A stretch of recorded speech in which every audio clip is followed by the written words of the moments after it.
The ultimate unit of every society is the family. In America, the roots of the family trace back to every nation. My parents definitely have ambitions for me. I know my father's dream would be if I went to Harvard graduate school. I hope he's not expecting anything. What would happen if I would marry a non-Greek? Well, I know for one thing, my mother would be very, very upset. Mary Ellen Spanakos, an accounting student at Fairleigh Dickinson University, granddaughter of Stella and Michael Spanakos, daughter of their fourth son, Ernie, and his wife, Helen. I was strictly American. Growing up, I thought, Greece was the hinterland. There was nothing there. It was poverty and everything else, and why bother?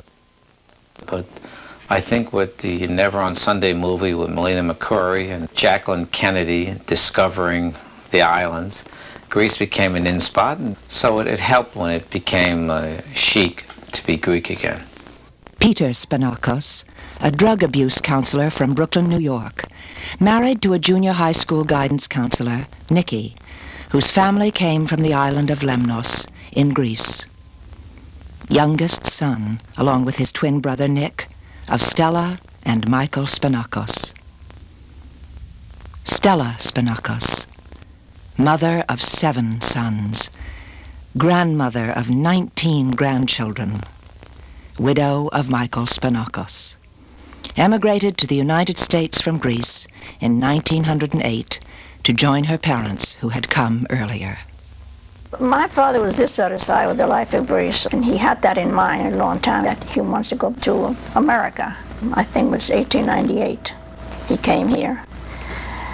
The reason why anybody would leave their country to better themselves over here, they admire American. It's a gold mine. It's a free country. You can do whatever you please.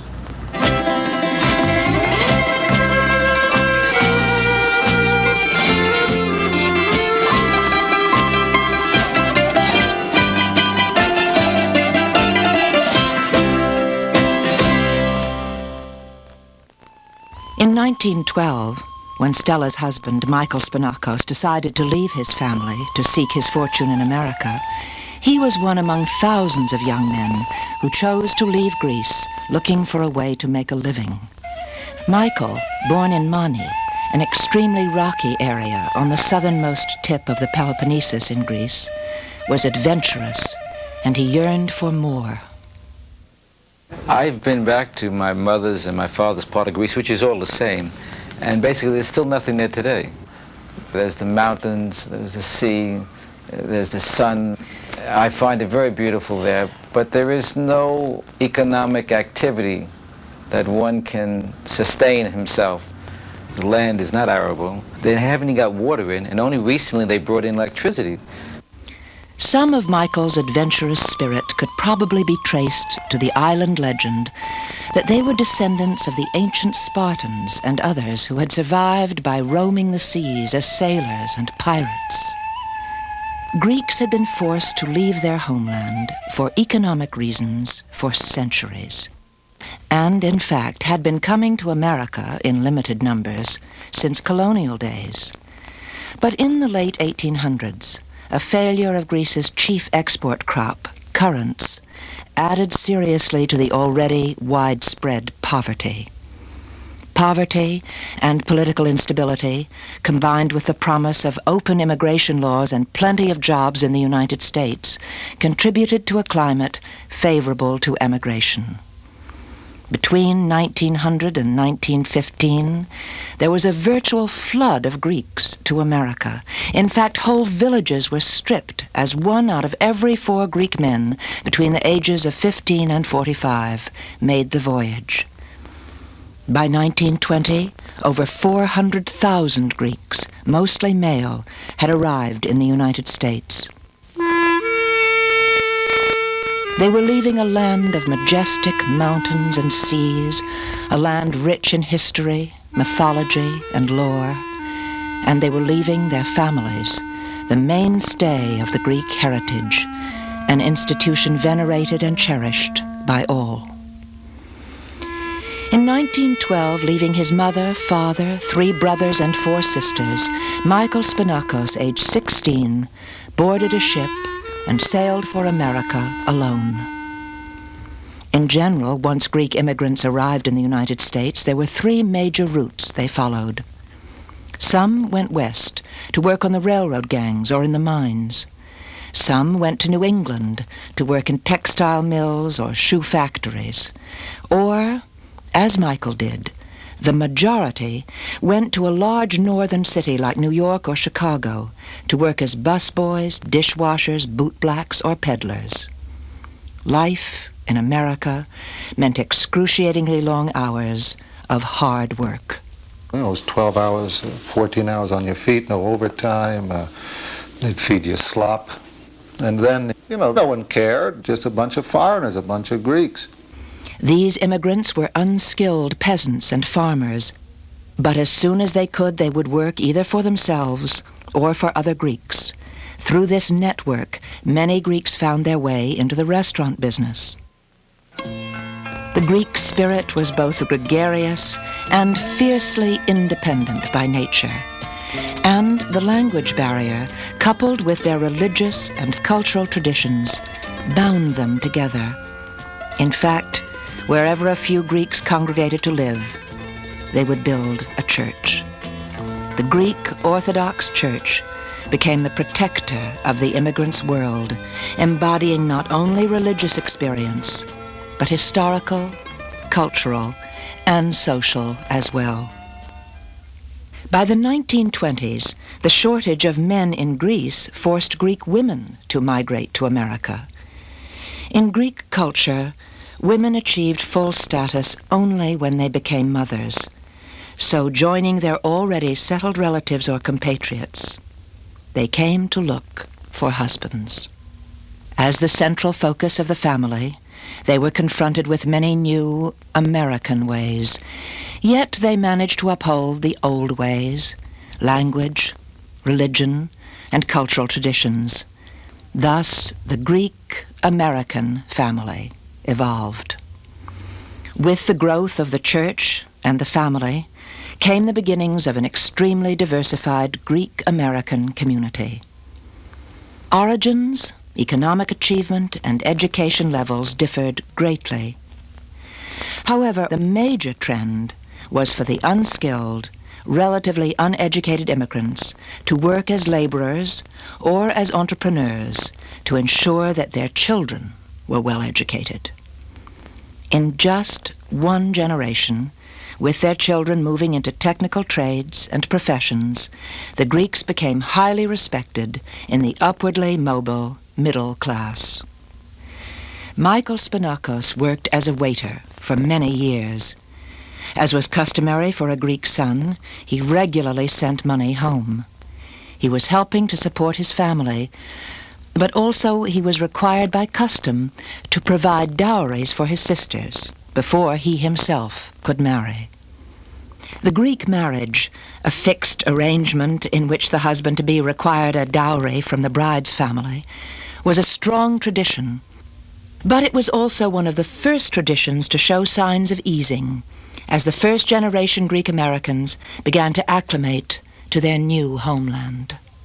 My mother said to me, "Look, you're not marrying him." I said, "Look, Mother," I said, "I know you have somebody else in mind," I said, "but I really don't care about him." I said, "If I'm going to marry anyone, it's going to be Spanakos." Well, I had a hard time and I felt very bad because my mother said, "If he mistreats you in any way, you're out of my house." But after a while, you know, when my husband took care of the engagement, we had a big wedding, cost him thousands of dollars. Didn't cost my mother 10 cents. So she kind of liked him. My mother and father got married and they lived in Manhattan for a while. And in 1928, my parents went to Greece and spent 7 or 8 months there. The trip back to Greece for many immigrants was a very important event. Most had a great affection for the old country, but also it was an opportunity to share the thrill of their achievements with their families. They went to my father's village, of course.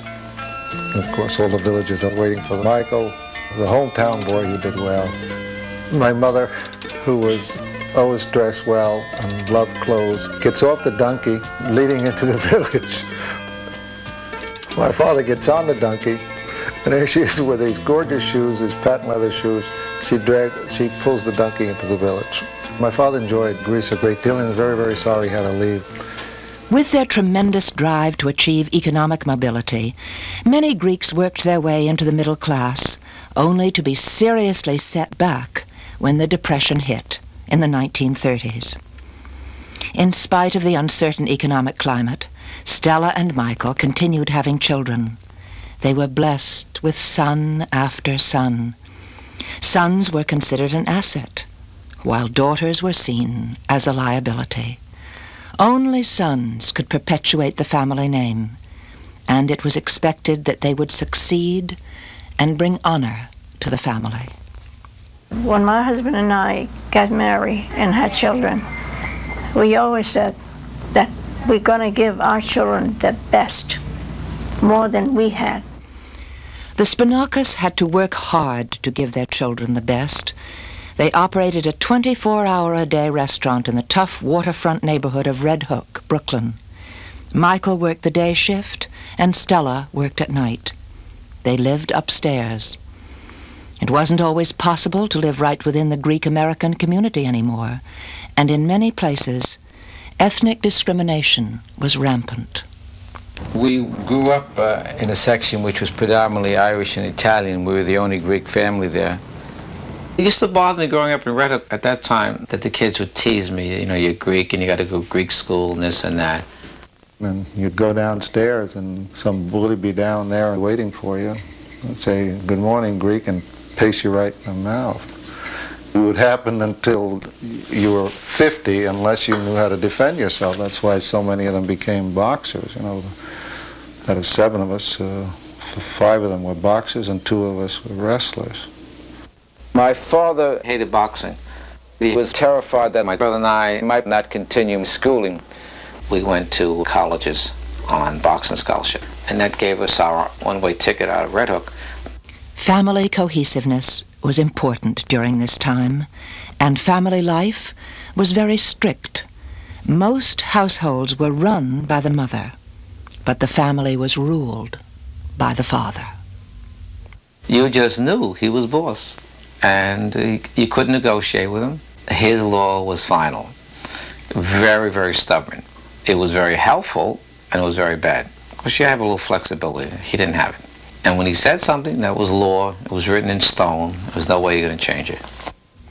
At a very early age, the Greek tradition of self-esteem, dignity, and respect were passed on to the children. But my father was very, very Greek. Basically, his friends were Greek.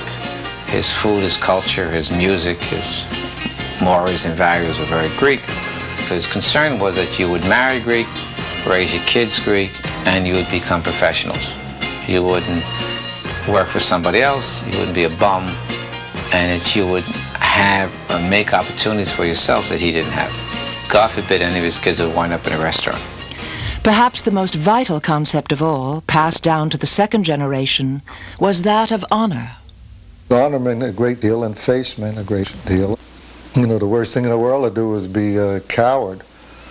My father, when I went off to the army, didn't ask me to come back alive or anything. He said, "Don't do anything to dishonor our family." And I knew exactly what he meant. Children of the immigrants attended Greek school every day after public school, and it was here that Greek culture, the Greek language, mythology, and history was preserved. Yet the pull between the world of Greek parents, relatives, friends, and priests, and the world of non-Greek friends and popular American culture could be painful. To be adolescent, Greek, and American, and female was even more difficult. Even though dowry ceased to be an economic requirement, the traditional preference for boys continued to persist.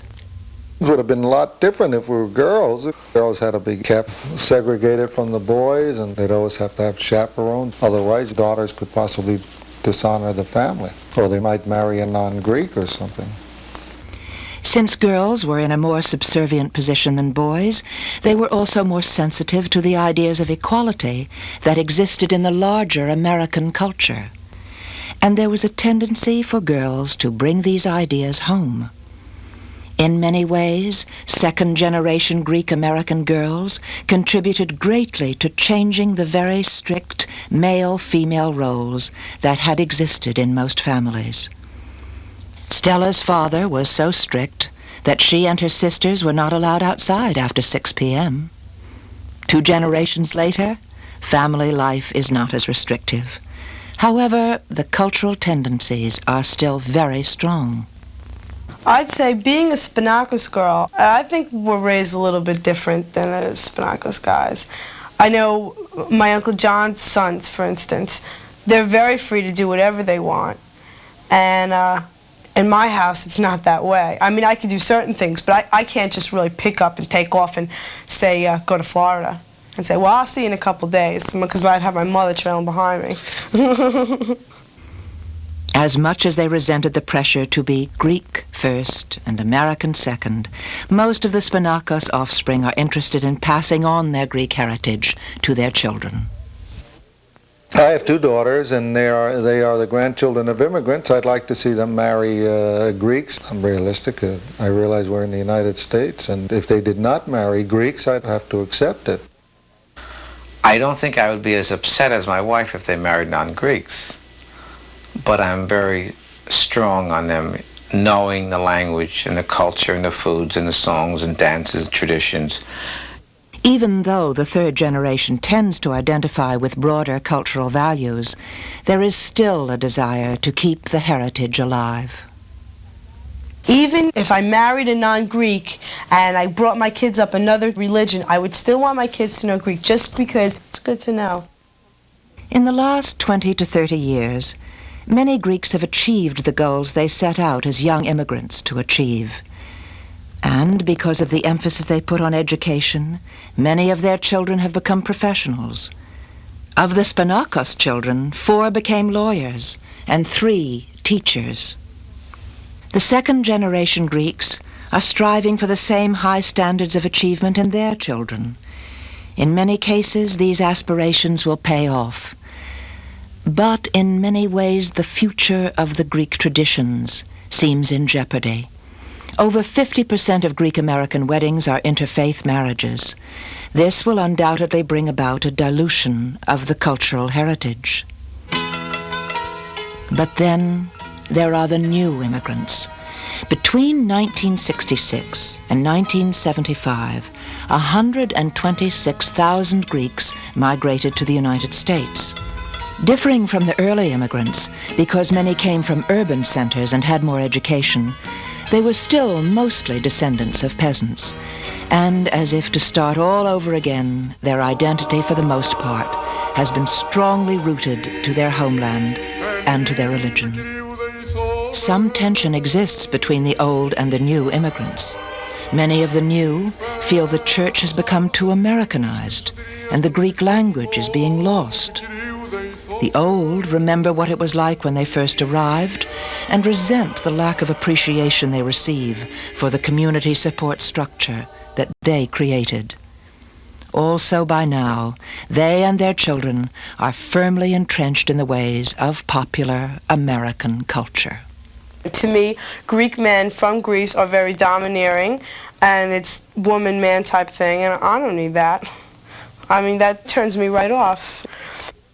You have it to this day, boys coming over and saying, you know, want me to marry your daughter, you have to provide a dowry. Say, hey, buddy, this is the United States, we don't provide dowries. Today, the Greek-American community is extremely diversified. There are an estimated 1.5 million people of Greek descent living in the United States, mainly in New York, Chicago, Los Angeles, and Boston. And even though there is tremendous variation from family to family and from generation to generation, there is a firmly established network that helps to bind the Greeks in America to their heritage. The Greek newspapers, some of which date back to the beginning of this century, still play a vital role in keeping both the old and the new immigrants informed.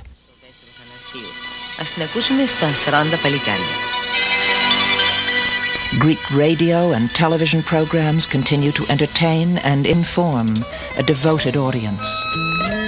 Social meeting places that once helped to create a feeling of belonging in an unfriendly society are still nurtured by the immigrants and their children. And on a national level, organizations once created to preserve the future of Greek culture have developed into influential social and political institutions.